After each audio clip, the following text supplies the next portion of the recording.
कुछ बात करेंगे ईरानी सदर और दीगर की हेलीकॉप्टर हादसे में वफात के हवाले से। इब्राहिम रईसी और दीगर शख्सियात के जज़्द खाकी की मुंतकिली, शहदा के जज़्द खाकी तबरेज़ मुंतकिल किए जा रहे हैं। ये खबर दे रहे हैं आपको। ईरानी सदर और दीगर की हेलीकॉप्टर हादसे में वफात के बाद इब्राहिम रईसी और दीगर शख्सियात के जज़्द खाकी की मुंतकिली का अमल जारी है। शहदा के जज़्द खाकी तबरेज़ मुंतकिल किए जा रहे हैं। ईरान के सदर इब्राहिम रईसी हेलीकॉप्टर हादसे में जाँ बहक हो गए थे।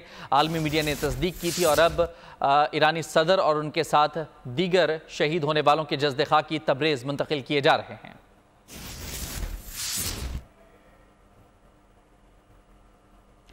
ईरान के सदर इब्राहिम रईसी हेलीकॉप्टर हादसे में जाँ बहक हो गए। आलमी मीडिया ने तस्दीक कर दी। ईरानी वज़ीर ख़ारजा अमीर अब्दुल हयान और गवर्नर तबरेज़ समेत हेलीकॉप्टर में सवार तमाम अफराद जानें गंवा बैठे हैं।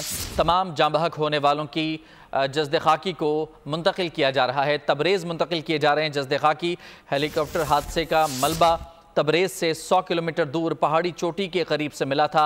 रेस्क्यू टीमों के मुताबिक तमाम लाशें बुरी तरह झुलसी हुई थीं। हेलीकॉप्टर का सुराग तुर्क UAV की मदद से लगाया गया। तुर्किया के आंकची ड्रोन ने मलबा तलाश किया। जज़्द खाकी तबरेज़ मुंतकिल करने का सिलसिला इस वक्त जारी है। रेस्क्यू टीम्स इस वक्त जाए हादसा पर मौजूद हैं, जो कि तबरेज़ से तकरीबन 100 किलोमीटर दूर पहाड़ी इलाके में वाक़ ये जाए हादसा है, जहाँ से अब रेस्क्यू टीमों की मदद से जाँ बहक होने वाले तमाम अफराद की मैयतों को, तमाम अफराद के जज़्द खाकी को तबरेज़ मुंतकिल किया जा रहा है। इस वक्त आपको ये मनाज़र दिखा रहे हैं कुछ देर कबल के ईरान का इलाका। तबरेज़ से 100 किलोमीटर दूर ये पहाड़ी इलाका है जहाँ पर ये हादसा पेश आया और तमाम जाँ बहक होने वालों के जज़्द खाकी तबरेज़ मुंतकिल किए जा रहे हैं।